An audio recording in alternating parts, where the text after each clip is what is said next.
Bentar-bentar, kalian tahu kan lagu ini?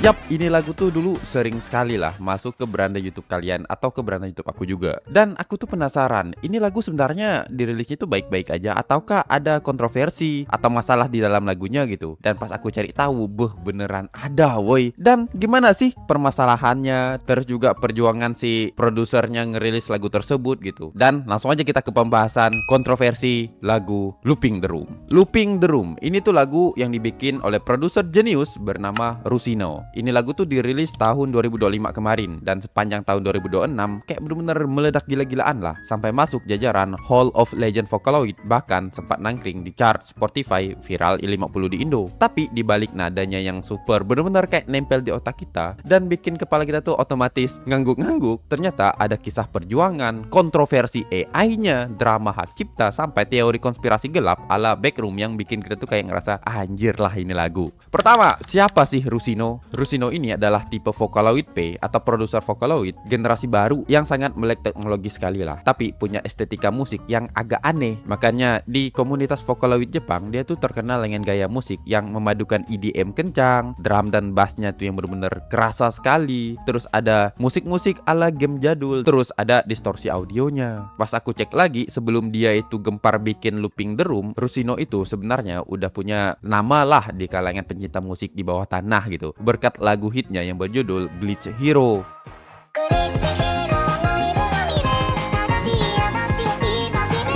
Karena ya gaya musik dia tuh khas sekali, musiknya itu cepat, berisik, dan liriknya itu sengaja dibuat repetitif biar gampang nempel di otak, atau istilahnya itu earworming. Lagu ini sebenarnya nggak dirilis lewat jalur promosi biasa. Lagu ini lahir dari sebuah festival yang lumayan legend lah di komunitas Vocaloid Jepang, yang namanya itu Mosokuto Meisei ketiga, atau Vocaloid Song Anonymous Uploading 3 pada akhir tahun 2025.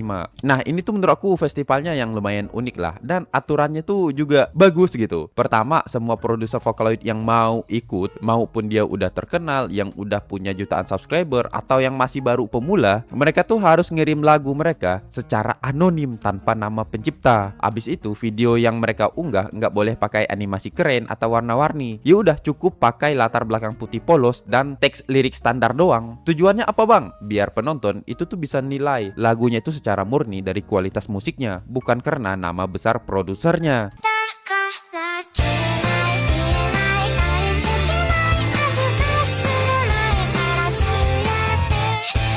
Dan ya, begitu Looping the Room diputar di festival itu, kayak orang-orang tuh langsung heboh. Apalagi pas di awal musiknya langsung kayak bener-bener kerasa gitu kan. Agresifnya tuh bener-bener dapat. Apalagi dikombinasikan dengan vokal Hatsune Miku yang kedengarannya tuh panik. Ini tuh langsung ngebuat perhatian publik. Makanya setelah festival itu selesai, Rusino itu ngaku bahwa itu tuh adalah lagunya. Dan dia tuh langsung ngerilis musik atau video MV-nya pada 20 Desember 2025 dengan visual estetik yang digambar oleh ilustrator Yotsugi Mei. Nah, kita masuk ke teori dan makna gelap lagunya. Kalau kita lihat MV resminya secara visual, kita tuh bakal disuguhkan dengan karakter cewek sekolah yang dia itu terjebak dalam koridor dan ruang kelas yang terus berulang tanpa ujung. Yap, ini tuh lagu terinspirasi kuat lah dari urban legend internet yang sangat-sangat populer, banyak juga filmnya, yaitu The Backroom, dan konsep liminal space, ruang kosong bernuansa asing yang bikin cemas. Tapi kalau kita bedah liriknya lebih dalam, lagu ini tuh sebenarnya punya makna psikologis yang relate kali lah sama kehidupan kita sekarang. Apalagi di refnya kan, yang nadanya tuh berulang-ulang, kuru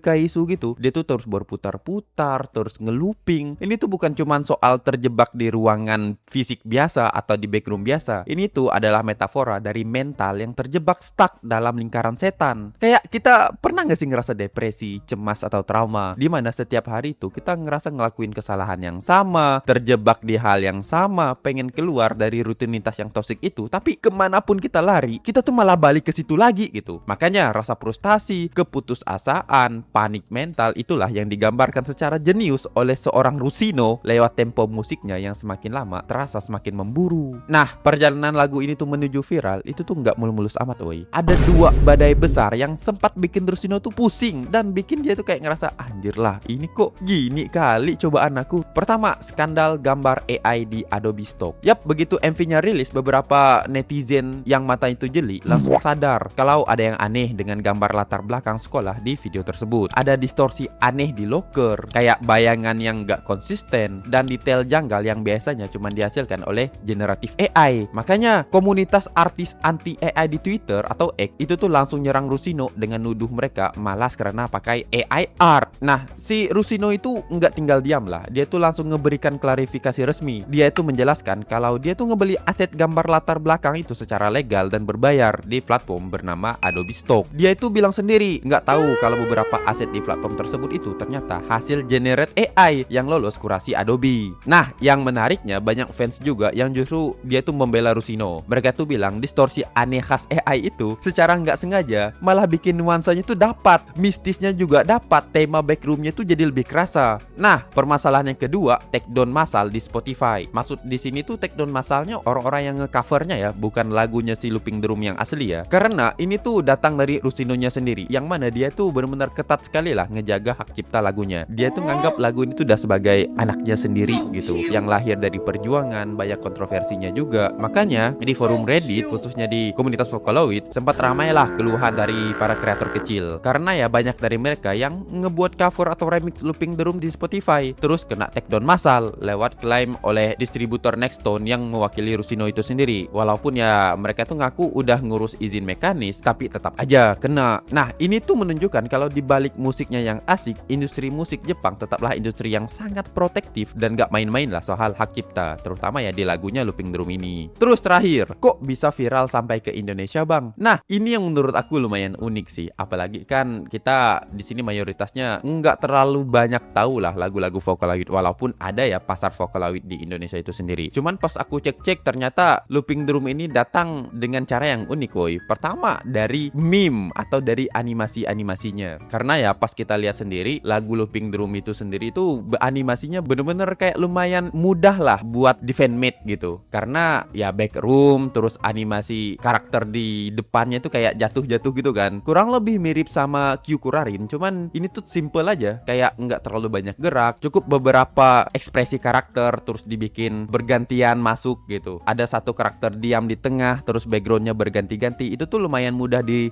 recreate orang lah. Makanya banyak kreator di Indonesia yang ngebuat dan coba nyocokin sama lagunya gitu, dan ternyata berhasil. Di short juga naik, di video panjang juga naik. Terus kita juga terpapar meme-memenya. Makanya ada meme yang kayak ISO Speed dibikin lagu Looping the Room, meme tengkorak skeleton juga dibikin Looping the Room. Cara nggak sadar masuk ke pasar Indonesia dan viral juga di pasar Indonesia itu sendiri. Walaupun ya kita tahu sendiri kan lagunya itu bagus juga. Malahan ada yang ngebikin cover versi Indonesianya. Dan yang aku paling suka sih yang versi si Vin MP4 ini nih.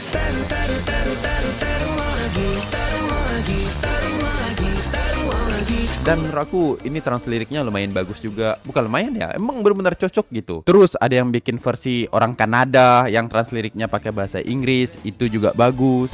Keep on, keep on, keep on, keep on, keep looping the rooms, keep looping the rooms, keep looping the rooms, keep looping the rooms. Makanya secara nggak langsung kita itu ngerasa oh ini lagu enak juga ya gitu. Dan kesimpulan, Looping the Room itu dari Rusino ngebuktiin ke kita kalau sebuah karya yang tulus, unik, punya konsep matang bakal selalu menemukan jalannya buat bersinar. Bahkan harus ngelewatin jalur anonim dulu, ada kontroversinya dulu, hingga dia tuh bisa viral sampai ke Indonesia. Kalau kalian ngenemu lagu Looping the Room ini dari mana? Dari short kah? Dari Reels IG kah? Atau dari TikTok kah? Atau dari video panjang meme kah? Bisa tulis aja di kolom komentar. Dan gimana menurut kalian lagunya? Kalau aku sih jujur ya, ini salah satu lagu Vocaloid yang paling aku suka di zaman sekarang, modern sekarang ini nih. BTW kalau misalnya ada penjelasan aku yang salah, dan misalnya kalian suka konten yang kayak begini, bisa like dan subscribe. Terus juga bisa tulis pendapat kalian di kolom komentar. Oke lah, kalau gitu aku pamit undur diri, aku Nanden.